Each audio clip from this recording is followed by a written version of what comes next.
Hello,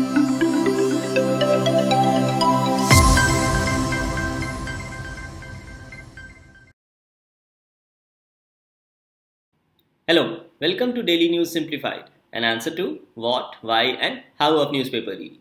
Today, we are going to discuss the important issues appearing in the New Delhi edition of the Hindu newspaper dated 19th October 2019. The news to be discussed has been presented on the screen, and timestamping for the same has been provided in the description box below. So let's start today's discussion.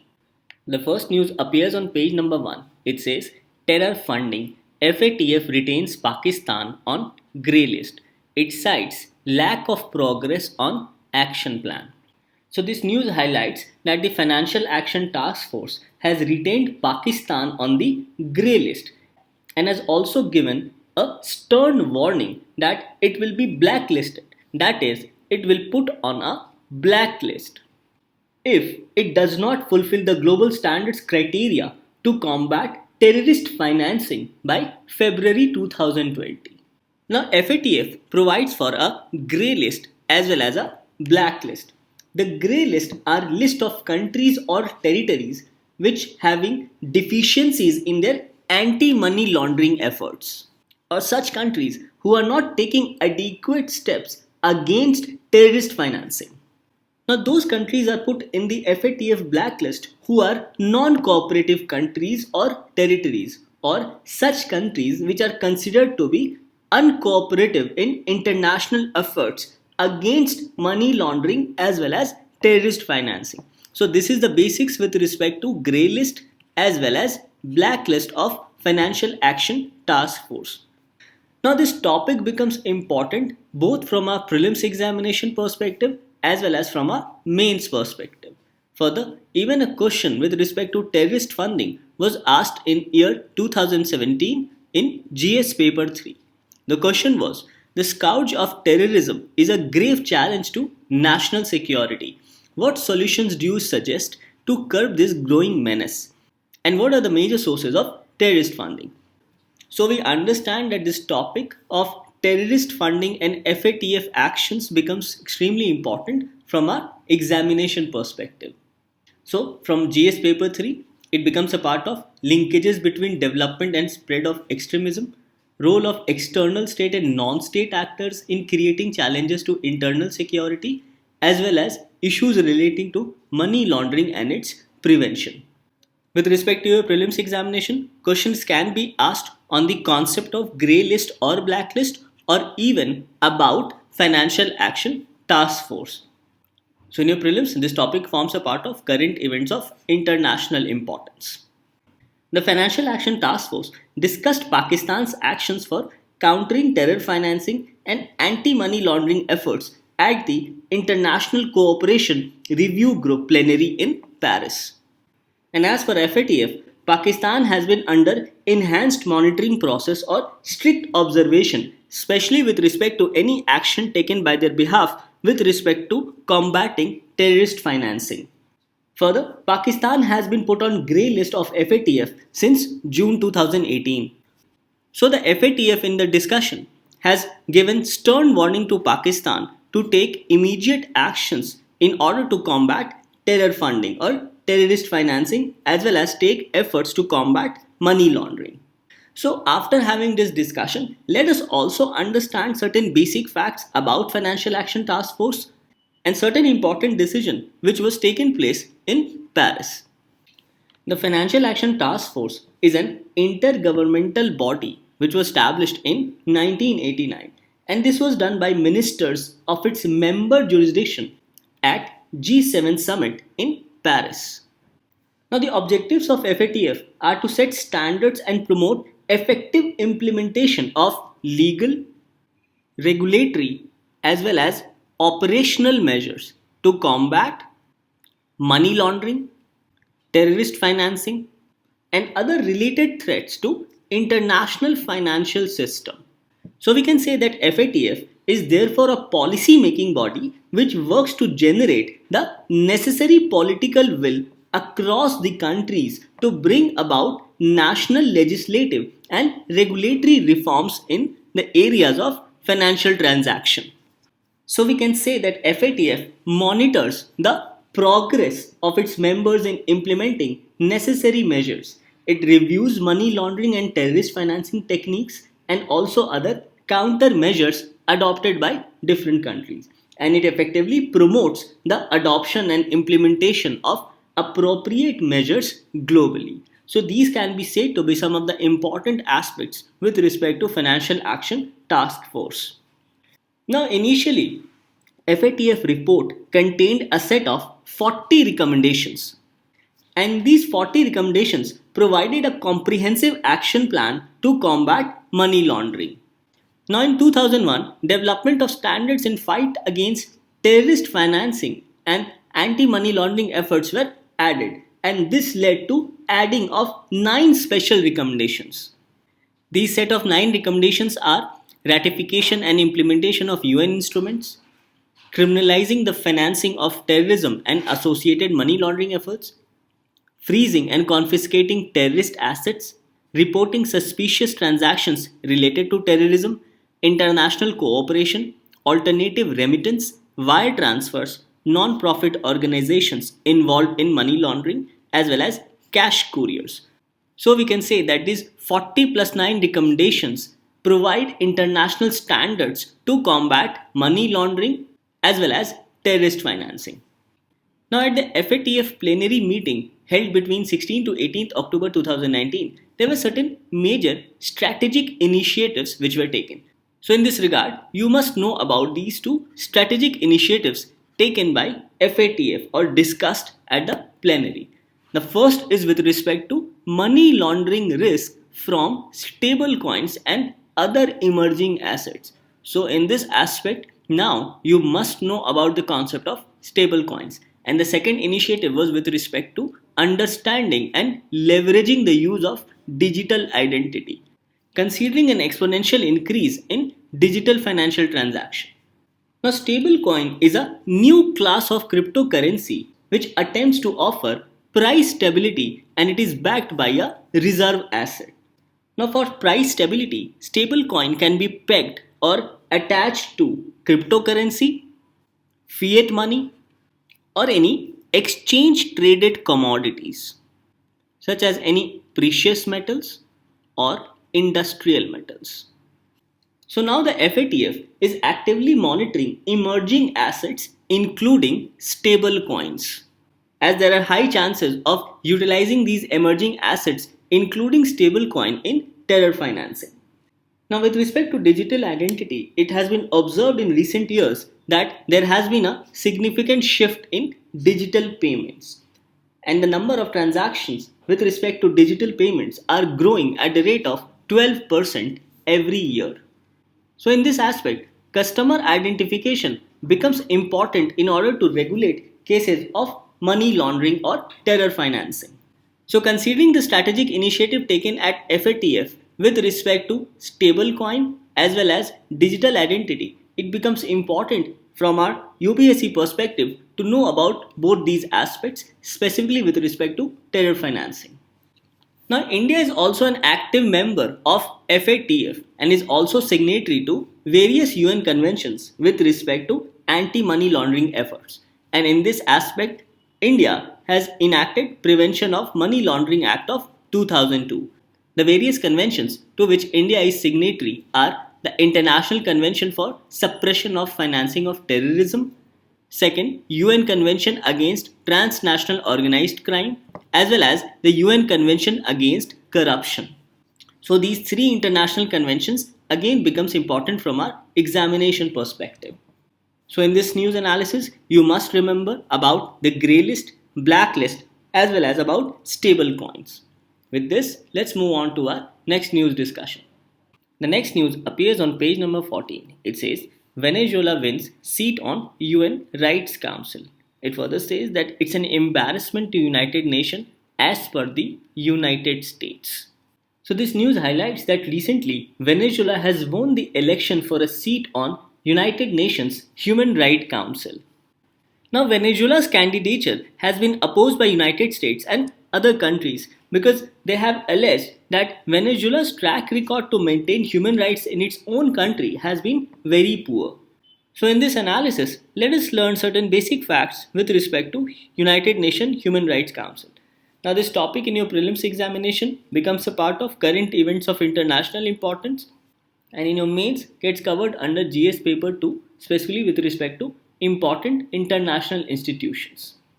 The Human Rights Council is an intergovernmental body within the United Nations system, and it is comprised of 47 countries responsible for promotion and protection of all human rights around the world. It works to strengthen and promote human rights cases across the world. Further, it also addresses situations of human rights violations and make suitable recommendations. As already mentioned, the Council is made up of 47 United Nations member states, which are elected by the UN General Assembly. Another important point to be remembered is that the Human Rights Council has replaced the former United Nations Commission on Human Rights. So all these points with respect to United Nations Human Rights Council becomes important both from our prelims as well as mains perspective. Now in its first meeting, the United Nations Human Rights Council adopted the institution building package, and it details procedures, mechanisms as well as structures that form basis of its work. Among these mechanisms, the following subsidiary bodies report directly to the United Nations Human Rights Councils. These are Universal Periodic Review Working Group, its Advisory Committee, as well as the Complaint Procedure. So on this note, let us go through some of the important works done by these subsidiary bodies which reports directly to the UNHRC. Now under Universal Periodic Review, it reviews all the human rights records of all United Nations member states. Universal Periodic Review is a state-driven process that is driven by member states of United Nations. Under this process, every United Nations member states has to declare that what actions they have taken specifically with respect to following human rights situations in their own countries, and what are the various obligations which they have fulfilled with respect to human rights obligations. So we can say that Universal Periodic Review is designed to ensure equal treatment for every country, especially with respect to their human rights situations. That is, how they are addressing various situations of human rights violations in their own country. As the ultimate aim of this mechanism is to improve the human rights situation in all countries of the world and also to address human rights violations wherever they occur. Now the advisory committee functions as a think tank of the council, and it works in a particular direction. This advisory committee has replaced the former subcommission on promotion and protection of human rights. So these two aspects with respect to advisory committee becomes important, that it is a think tank of the United Nations Human Rights Council and it has replaced subcommission on the promotion and protection of human rights. Now this committee meets twice a year, and it held its first meeting in August 2008. So its meeting takes place in the first week of February and then again in August of every year. The next subsidiary body is Complaint Procedure. So after the establishment of United Nations Human Rights Council, a new complaint procedure was established to address gross violations of human rights violations occurring across any part of the world. So with respect to any of these human rights violations, a complaint can be submitted by either an individual, group of individuals, or NGOs, that is non-government organizations. And they take action based on such complaints posted by different organizations or individuals with respect to human rights violations. So these are the three subsidiary bodies which report directly to the UNHRC specifically on cases of human rights violation. Now the UNHRC has also established subsidiary expert mechanism so that it can have expertise on thematic areas. So these bodies of expert mechanisms focus mainly on studies, research-based advice, or best practices with respect to human rights in the world. It further says that they meet and report annually to the Council. These various expert mechanisms are Expert Mechanism on the Rights of Indigenous People, Forum on Minority Issues, Social Forum, Forum on Business and Human Rights, and Forum on Human Rights, Democracy and the Rule of Law. Now with respect to membership, as already highlighted, it says that the Council is made up of 47 member states, and they are elected by majority of members of the General Assembly of United Nations. So this aspect becomes important, that members of UNHRC are elected by majority of the members of United Nations General Assembly. And this is done by direct and secret ballot. It says that the General Assembly takes into account the candidate state's contribution to promotion as well as protection of human rights. Another important aspect is that the membership of the council is based on equitable geographical distribution. So the seats in the council are distributed as per the following. African states get 13 seats, Asia Pacific gets 13 seats, Latin America and Caribbean states get 8 seats, Western European and other states get 7 seats, and Eastern European states get 6 seats. And these member states serve the council for a period of 3 years. Further, they are also not eligible for immediate re-election after serving 2 consecutive terms. So they can serve 2 consecutive terms, and after serving 2 consecutive terms they are not eligible for re-election. In this aspect, you should know that India has been elected to United Nations Human Rights Council for a period of 3 years, starting from 1st January 2019. So these are some of the important aspects which you must remember with respect to United Nations Human Rights Councils, as question in your prelims as mains can be asked on these topics. So with this, let's move on to our next news discussion. The next news appears on page number 9. It says NPCIL to speed up construction of upcoming reactors. So it highlights that to speed up construction of nuclear power plants in the country, the NPCIL, that is Nuclear Power Corporation of India Limited, is going in for fleet mode construction of future projects. And this has been said by the Secretary of Department of Atomic Energy. So in this news analysis, let us learn certain basic facts about the Nuclear Power Corporation of India Limited. Now from your prelims perspective, this topic forms a part of general science as well as Indian polity. Now Nuclear Power Corporation of India Limited is a public sector enterprise, and it is under the administrative control of Department of Atomic Energy. Now NPCIL was registered as a public limited company under the Companies Act of 1956. The objectives of NPCIL is to operate nuclear power plants and also to implement atomic power projects for the generation of electricity in pursuance of various government schemes and programs under the Atomic Energy Act of 1962. So we can say that NPCIL is responsible for design, construction as well as operation of nuclear power reactors. Further, NPCIL has also equity participation in Bhavini, that is Bharatiya Navikya Vidyut Nigam Limited, and Bhavini is also under the administrative control of Department of Atomic Energy. And Bhavini implements fast breeder reactor programs in India. So these are the important aspects which you must remember with respect to NPCIL.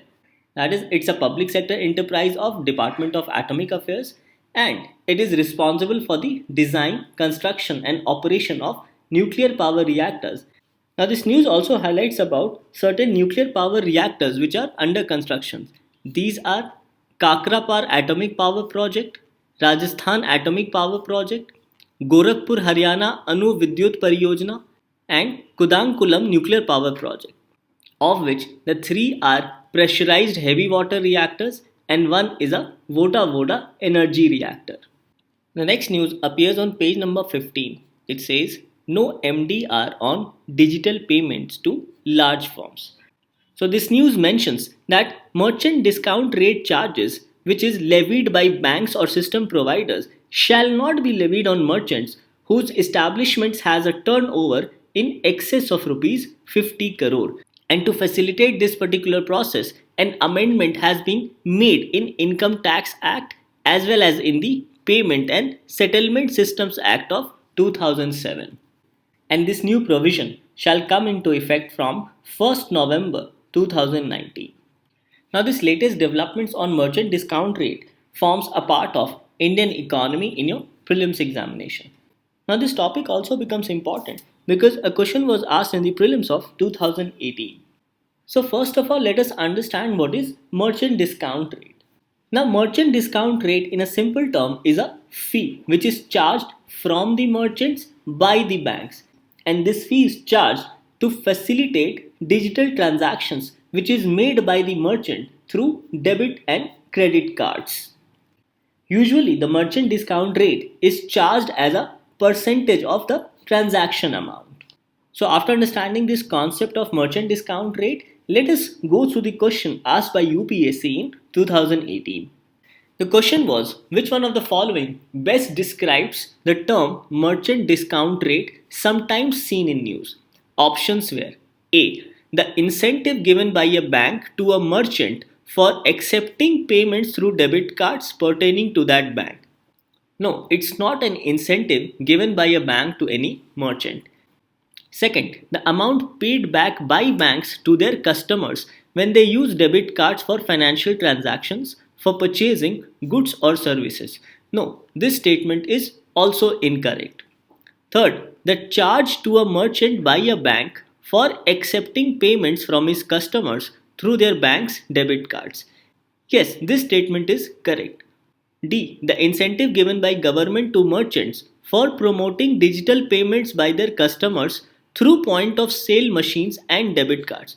No, this again is incorrect as it is not an incentive but rather a fee charged by bank from the merchant. So in this the correct answer was C. Now to promote digital transactions, the finance ministry has taken certain important steps over a period of years. Let us go through some of the important steps taken by finance ministry in this regard.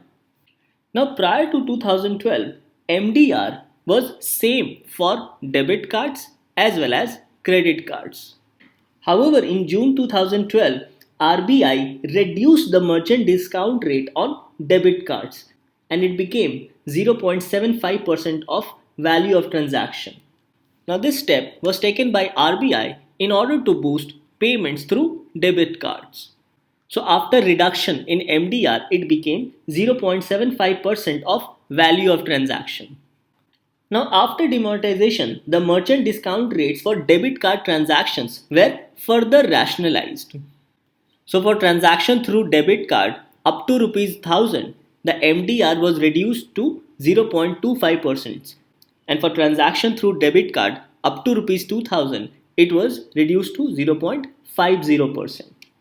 Now, post demonetization, there has been a surge in digital payments as till October 2018, the digital payment industry was worth 800 million, whereas digital payment in March 2019 accounted for rupees 3400 million. So we can say that with this shift from cash payment to card based payment or digital transaction, India is set to become an innovation hub for digital payments in near future. So in order to boost digital transaction from 1st November 2019, there shall be no MDR charges levied by banks or system providers on such merchants whose establishment turnover is in excess of rupees 50 crore. So we can say that this step will also help in boosting digital transaction across the country. And this step of the Government of India is in line with the budget speech of the Finance Minister of 2019-20. Now this news appears on page number 15. It says Zomato energy tie-up for cooking oil to biodiesel project. Now this news highlights about the menace of reused cooking oil in India. So as per this news, two companies that is Zomato and energy are coming together for the purpose of collecting used cooking oil in restaurants and then they will convert the used cooking oil into biodiesel. So from your prelims perspective, this topic becomes a part of general science. Now in India, we are witnessing a change in pattern of diseases from communicable to non-communicable diseases. And as per certain estimates, 55% of the diseases in India are in the form of non-communicable diseases. So in this aspect, we must understand that reused cooking oil has its various harmful effects. Now these reused cooking oils are mostly used in restaurants where fixing accountability becomes a challenge. So in order to restrict the use of reused cooking oil, FSSAI in August 2018 has launched the RUCO initiative, that is Repurpose Used Cooking Oil Initiative. As per the RUCO initiative, it aims to collect and convert used cooking oil to biodiesel. And to convert used cooking oil to biodiesel, RUCO initiative adopts the 3 EAT strategy. First is with respect to educating both consumers and restaurant owners about the ill health or harmful effect of reused cooking oil. The second is with respect to enforcement of strict guidelines with respect to reused cooking oil as per the FSSAI. And third is with respect to building a proper ecosystem for RUCO initiative, which is to convert used cooking oil to biodiesel. Now, as per FSSAI rules, those food business operators who fry more than 50 liters of oil per day cannot use cooking oil more than 3 times.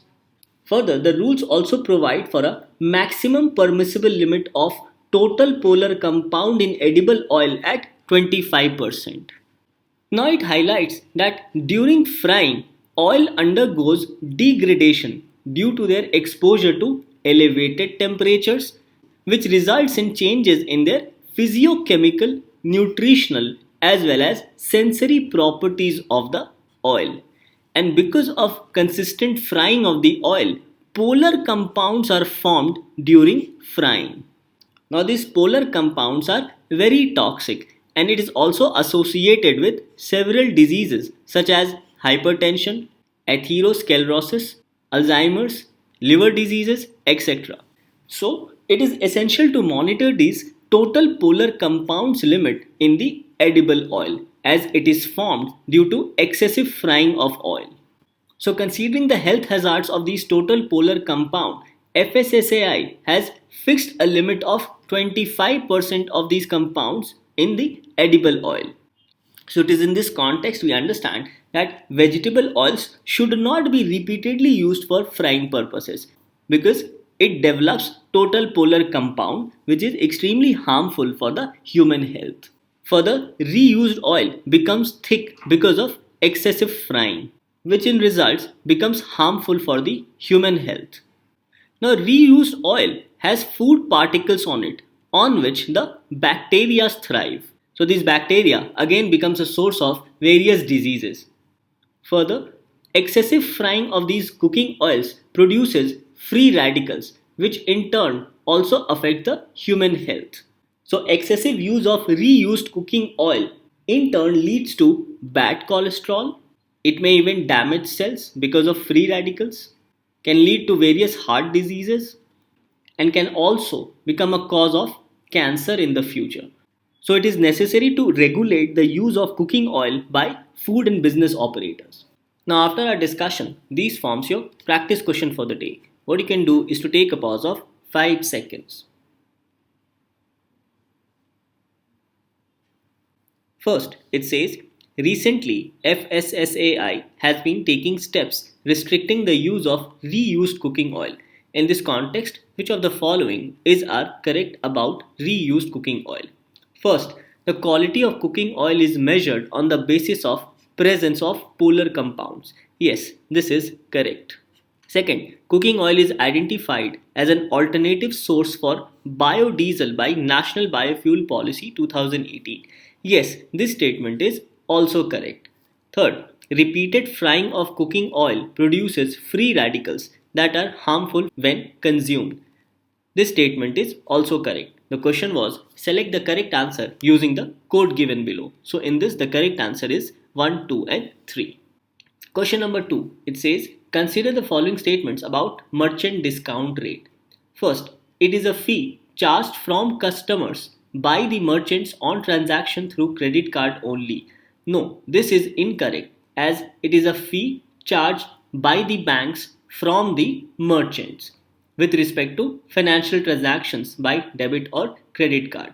Second, in line with the budget announcement made in 2019-20, Ministry of Finance has done away with merchant discount rate on all digital payments made in the country. No, this again is incorrect as it has been done only on select transactions of such establishments whose turnover is more than rupees 50 crore. So in this the question is which of the statements given above are correct. So the correct answer here is D, neither one nor two. Now moving on to question number 3 and question number 4. What you can do is to take a pause of another 5 seconds. Question number 3. It says, consider the following statements about Nuclear Power Corporation of India Limited. First, it is a public sector enterprise and functions under Department of Atomic Energy. Yes, this is correct. Second, it is responsible for design, construction and operation of nuclear power reactors in India. Yes, this is also correct. Third, nuclear reactor under construction in Gorakhpur is a pressurized heavy water reactor. Yes, this statement is also correct. So the question is which of the statements given above are. So here the correct answer is D, that is 1, 2 and 3. Now moving on to question number 4, it says consider the following statements. First, India is an active member of Financial Action Task Force. Yes, this is correct. Second, FATF has put stable coins, which is a type of cryptocurrency, under its observation for being used for terror financing and money laundering activities. Yes, this is also correct. So the question is which of the statements given above are correct. So the correct answer here is C, that is both 1 and 2. With this, we come to an end to discussion of today's newspaper. Let's move on to the question for the day.